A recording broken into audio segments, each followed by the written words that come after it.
If I was new to music production with the knowledge and experience I have now, this is what I would get for Logic Pro on iPad. All right, so the first thing I would get is an iPad, obviously. I would get the biggest one that they have. The reason why for that is because the bigger the screen, the better Logic Pro is. It just makes it more immersive and just more enjoyable to get your work done. The second thing I would do is I would get a cellular model. The reason for that is because I always wanted it on Mac, especially when they released the M1 chips. I was kind of hoping that they would do that sooner than later, but it still hasn't happened. So it's a good feature to have, especially when you're on the go. Somebody hits you up and be like, oh, hey, can you send me the project that we were working on real quick? You don't need to find somewhere that has Wi-Fi. You can just send it over and make sure that they got it on time. Makes you look more professional the faster you're able to deliver projects to people. The next thing on the iPad I would get is at least 1 terabyte of storage. For the iPads, I would recommend you get at least an M1, if not M2, M3, blah, blah, blah, whatever is next. But with that 1 terabyte of storage, at least as of now, that gives you 16 gigs of RAM. So the more RAM we have, the better and smoother your Logic Pro sessions would be running. So I suggest you get the 1 terabyte model for the 16 gigs of RAM for all the AU plugins that are running in the background, and for your recordings, MIDI instruments, and sound libraries and stuff. You also want that 1 terabyte of storage is because you don't want to be living the dongle life. You want to just have your interface plugged in and be able to just record and leave it at that and keep it as simple as possible. And if you want, you can back up. Make sure you always are backing up. Either back it up on another computer or store your sessions in the cloud, and that will help you out with your iPad experience. The interface that I would recommend for recording on iPad is the Apogee Symphony Desktop. I think it's the best interface out there for iOS. It gives you DSP, so you can kind of compress and EQ on the way into your iPad, so you can get pro sounding recordings, basically. And another reason why I recommend that is if you can get a preamp that has ADAT, you can get 8 channels of extra I/O, so you can record a band on your iPad, and that would be amazing. And then another thing is outboard gear.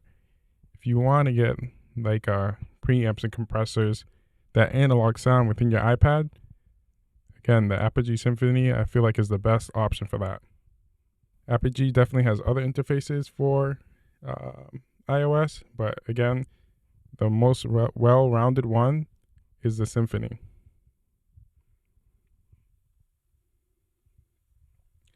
All right, so the next thing I would get is just a Rode mic. I've used them before. I know how to use them and mix with them and stuff like that. So I feel very comfortable with it. I do recommend people to have modeling mics as a newbie if you don't know what you're doing, so you can figure out what mics to get. There's no company out there that's doing a modeling mic for iOS right now, so you kind of just have to shoot in the dark and get whatever somebody recommends, I guess. That's the unfortunate part, but you're going to have to do it.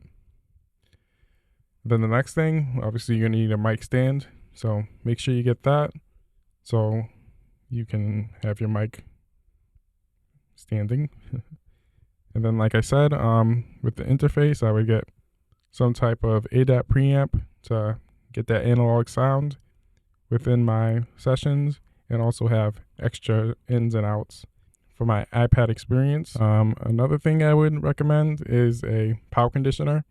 You don't have to go too crazy, but you're going to want something like that to make sure you protect all your gear and have enough plugs to have your studio, I guess to say, all ready and able to go. The next thing I recommend is Yamaha HS8s. The reason for that is because they sound horrible. So if you're learning how to mix and master and you can get music to sound amazing on these, that would be the best thing for you when it comes to mixing and mastering. So I recommend those to get you to that next level. Again, for mixing, mastering, and also recording, I recommend the Audio-Technica ATH. They close back, so there's no bleed. You can mix with them. You can record. Like I said, this is the best interface for you. Another thing I forgot to mention is they have 2 headphone outputs. So you can listen to somebody recording at the same time. They're listening to themselves, and so they can monitor how they're singing or playing an instrument while the speakers are muted, because you don't want those playing at the same time you're recording. So like I said, this is what I would get if I was new to music production with my knowledge and my experience. This is like the starter pack I would start with to get the best sound I can get with an iPad.